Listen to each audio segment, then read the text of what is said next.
Welcome to NatRevMD, a podcast where we share tips on optimizing medical billing and improving practice efficiency so you can have the business of your dreams. I'm your host, Dr. Heather Signorelli, founder of NatRevMD. Let's get started.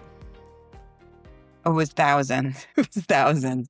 It was probably like 30 or 40,000 in checks that just appeared one day. Today, we're going to talk about those top things that we find in a practice when we get in there and the things that we're doing to help increase that revenue, improve overall operational process.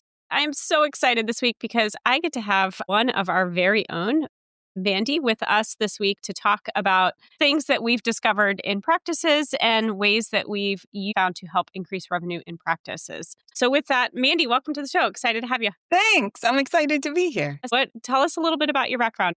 I have been in the hospital and physician RCM world since I was in high school. I used to work at a local hospital down the street and worked from registration all the way through billing, through admitting patients in the ER. And learned that whole cycle, then took that, moved on to physician billing, where it's charges all the way through follow-up, payments, totally different worlds, but same kind of concept. And now I'm here. Several of our accounts that you oversee, and Yes. You're left with the fun job of auditing and poking and prodding and supporting the billers who obviously do the day-to-day work. Let's talk about claims that were never submitted because a super bill got lost. Just talk a little bit about what you did to find that and then how we corrected for that, or how maybe, practice would correct for that. So it started with the month-end reports. We were noticing that they weren't closing. Nothing was matching. So we started digging, and that's where we found there was unbilled charges. So I worked with the practice administrator. We went through each single one, released what we could release, that the doctors did have codes and just hadn't locked the charts, got those out, and then met with the physicians and explained to them, you have to lock your charts. This is what you have to do if you want to get paid. So we pretty much cleaned all of that up. Now it's much pretty better. good. Yeah. Yeah, much better. And so reasons for that. So in this case, was it that they weren't signing out their charts, or they weren't coding them, or that they weren't getting submitted to the payer, or all of the above? All of the above. Okay. So they weren't locking them, which caused the claims not to be submitted. Right. Some Okay. didn't have codes, some had codes. They would have the E&M code, but no diagnosis code. Got it. And we've also seen sometimes that happen with when EDI enrollments aren't matched up correctly, like the payer IDs aren't correct. And so then the claim just sits in the bucket even after the doctor signs it out. Maybe our teams reviewed it. Yes. If the EDI enrollments aren't set up correctly, like when we're going into a new practice, I feel like that's another reason why claims they just get stuck. Yes, they do. Yeah. Yes. Yeah. They do. We actually had one of that happen to one of our clients today. Oh, really? See, Yeah. I mean, and EDI enrollments are like those sneaky things because you could have 20 plus EDI enrollments. And as when we walk into a client, right, it's that constant look and evaluate, okay, are all the claims getting out? And say it's a smaller payer, you don't have a ton of volume, you don't notice that EDI enrollment isn't paired correctly until you get the rejection, I guess. Yes. So we also had a client who's was not set up for any EFT, not set up for ERA. All that paper was just piled in the office. So we fixed that. We set all of that up. All the EFTs are good now. The ERAs are coming in. There's obviously always going to be paper. Right. But nowhere near The as volume. much as, yeah. So they're getting their money faster. They're getting their remits faster. It's all being posted faster. I love it. And for the listeners, EDI enrollments are what connects the payer and the clearinghouse. And so that's what allows the claims to get out electronically. ERAs are those electronic EOBs that are coming across. So again, EDI enrollments help the ERAs to come back over. So you're not looking for a paper EOB, you're getting an electronic remit. And then the last alphabet soup that we just talked about was the EFTs. So that's, again, I think most of us know that that's the direct deposit right from the payer into your checking account. And so you're not getting a paper check.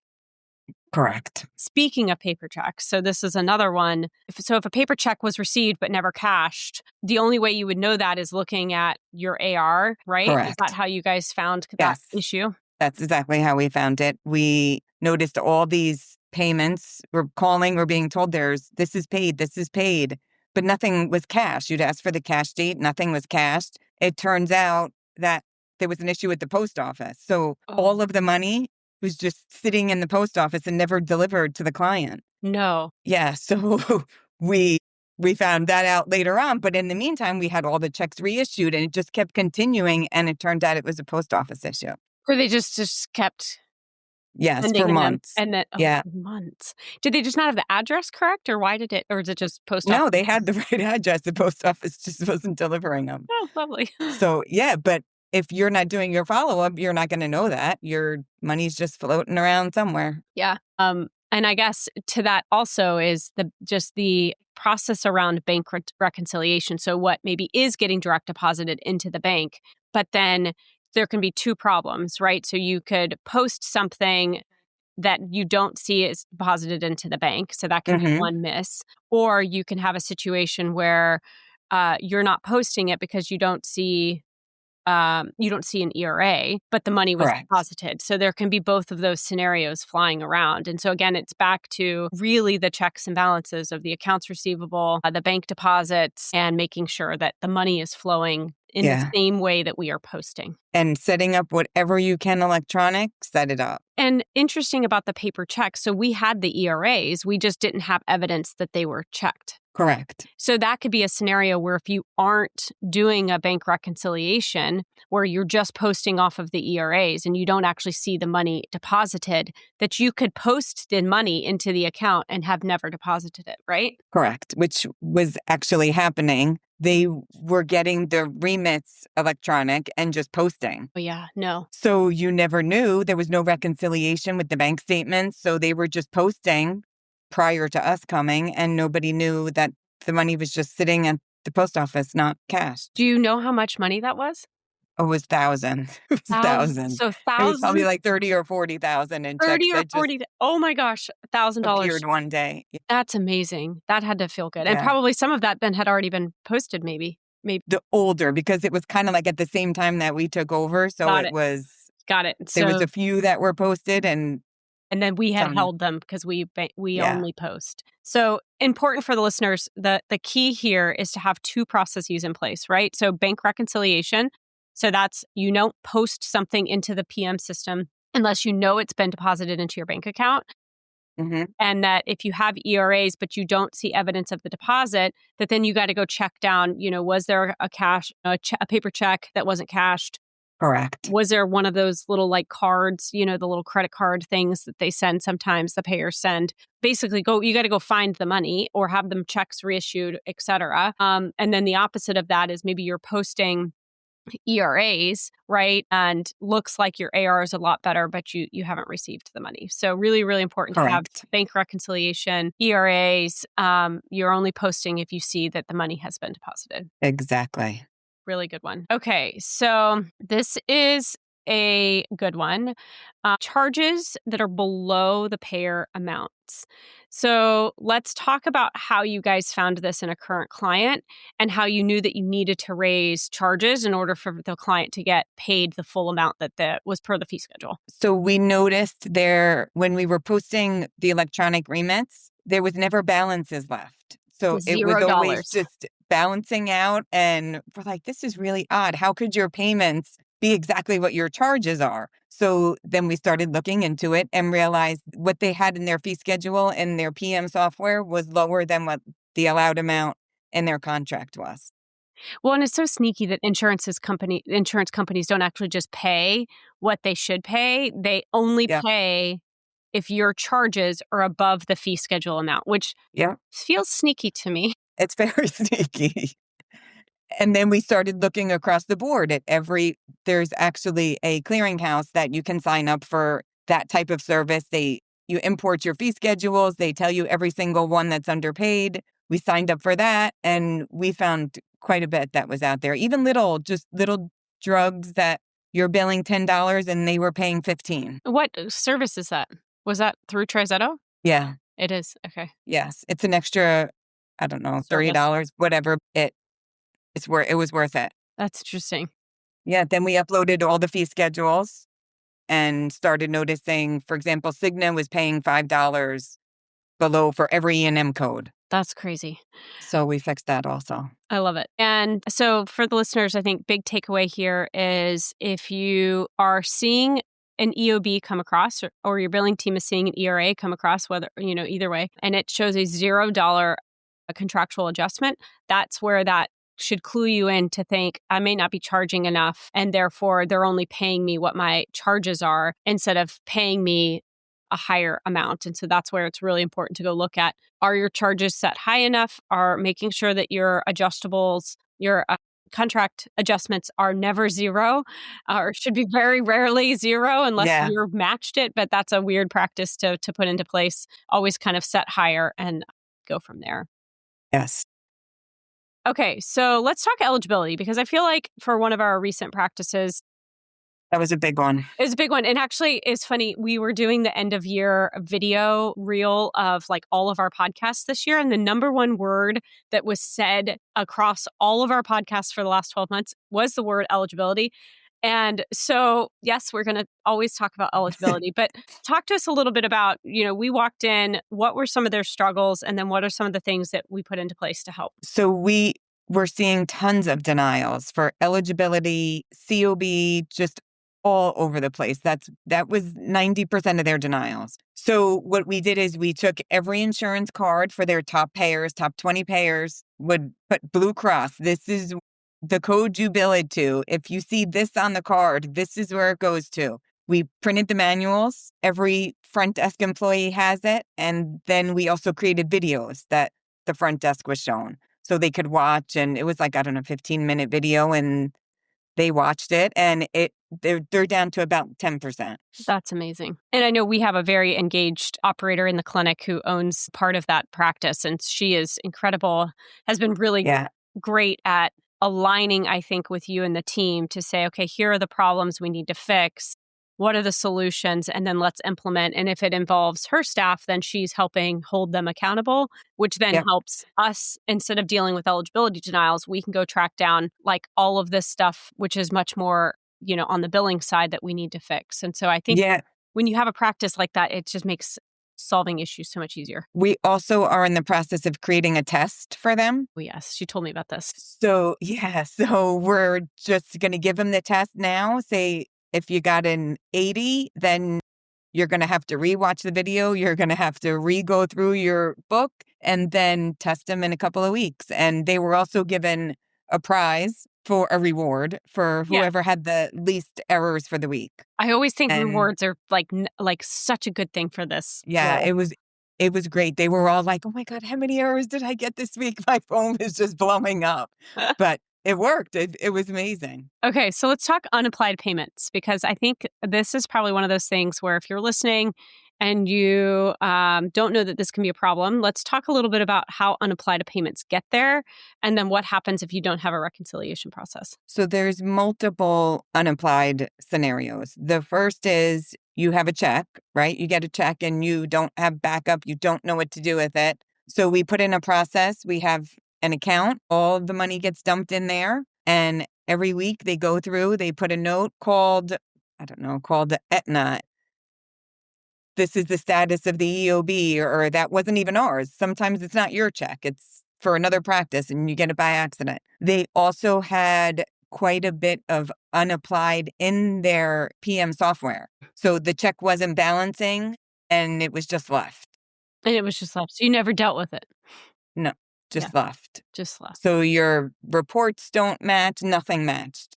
Your inpatient statements, I mean, sometimes they don't, like unapplied, it doesn't affect patient statements, right? I think there's a way to filter out and just deal with what claim has been adjudicated. But I can imagine all those unapplied building up and up and up. It was almost $100,000 just sitting there and unapplied. But like you said, patients weren't getting statements because if you're not posting the money to that account, it shows a zero. And it's anything, just something the insurance company transposed the claim number. So they didn't process it under the right claim number. And instead of taking the time to look and fix it, it was all just sitting there. It just sat there. And so really the only fix to that is pulling a report, getting an unapplied credit report, and then going painfully account by Yeah. account by account and figure out where the money came from. Check by check. By Yeah. check by check. And if it's insurance money, then it's either you're waiting for the recoupment or you just keep it there, or how do you deal with that? So it sits there in this account that we created. It's just an unapplied account. Okay. Each check goes in there. It just sits in there until They we resolve it and figure out who it belongs to. got it. Okay. So at And least then you can track it. So you can always go and say, this is how much we have $20,000 in unapplied that we don't know who it belongs to. But then the oh, I CFO knows that it's there. So he knows it wasn't applied to a doctor or a location, and he can do his reporting from there. got it. Got it. Yeah, I mean, this is a larger practice, and so they have a CFO, they have a good support system. I know for some of our smaller practices, you guys may not have CFOs or controllers, but I do think it's important to understand how unapplieds are being managed. And you can have whole checks that are unapplied that you need to sort through, or you can have situations where an unapplied credit is attached at the patient level. It's in the patient's account, but you've got to figure Correct. out why it's unapplied, right? Has the claim not adjudicated? And you're waiting for adjudication, so then your accounts receivable needs to be worked. Or is it a situation where someone's due a refund, maybe it's a patient refund that's due, and how you handle that? And I've talked about this before, but really, really caution that you don't let those patient credits sit there and the patient's due the money. And some states, if it is truly due back to the patient, have rules around how long that has to get back to the patient. So really important for Hmm. that process to be set up right. Yep. Okay, so the last thing, which I don't think the big one was really the undercharging. I think that's probably the number one thing that can help increase revenue. But with the COB process, I know COB, so coordination of benefits for everybody, is a pain in the rear end. So maybe talk a little bit about Yeah. why you might see a COB denial, and then the process you guys had around reaching out to the patients to make sure that those are corrected. So you can have a COB issue if you switch jobs. You have one insurance and then you're switching. There's that time period that it could just be a mess with the insurances. You could have your insurance, your husband's insurance, your child could have two parents, and there's just a COB issue. So we were struggling with that. We had a lot. So there's actually an in Collectly, which they use, you can actually integrate with ECW. So if the COB denial comes through, you immediately message the patient, sends them a text message. Hey, this is exactly what's going on. We created a script, so it's just like a copy and paste. Mm-hmm. And then added, Blue Cross says you have Aetna, please contact them immediately. And it's worked. It That's really, awesome. really works. Because it goes straight to them. And I do think the more texts and emails and stuff that you can implement in Yep. your process, whether that be for patient statements or messages like this, are going to help you decrease unnecessary patient statements that, Yep.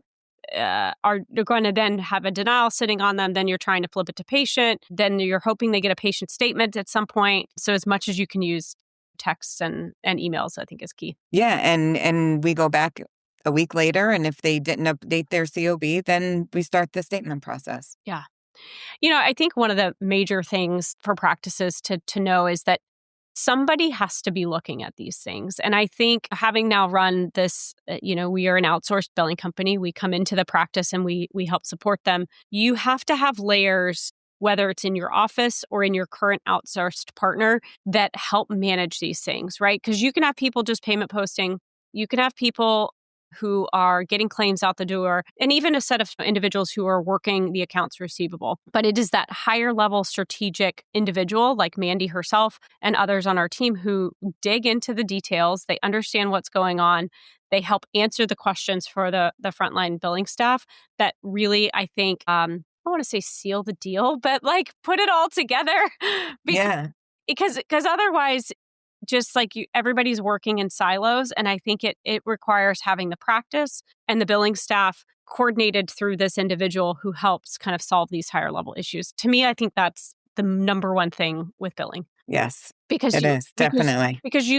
there's always going to be something to find. There's always something to fix. And I think that's why you see billing companies like lose contracts after 1 to 2 years, because in the beginning, like all hands on deck. But then if you don't continue to audit and fix and poke and prod and address those things, then 1 to 2 years later, that AR starts creeping back up, or you've got revenue issues and you can't figure it out. And so to me, I think it's having someone like yourself who really digs in with the team. to address. Yeah. And I think not being in the office and being able to talk to every single person there. It's not like, you're in the office and you have people in your ear all day and you forget what you're doing. Yeah. It's just being off site and then still having that contact with everybody.